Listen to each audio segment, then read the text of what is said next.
Ey menden femde gönlüm dönmez yar senden. Ey royu gül ve devşat tutu konuma menden femde gönlüm dönmez yar senden.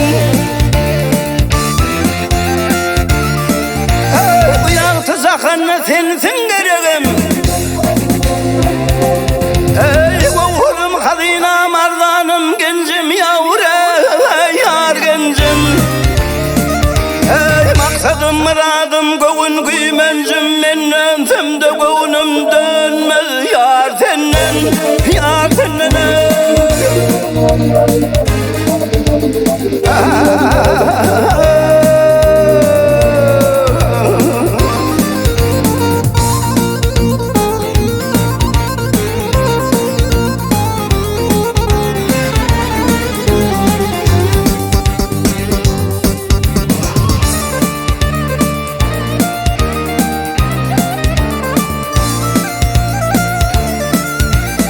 Şirin pelkat deyip ne çevirenler. Ey Leyli Mecnun sütemine düdünür yavre yar düdünür. Ey bilmedin yar menden elini dönür menden femde gönlüm dönmez yar senden. Yar senden.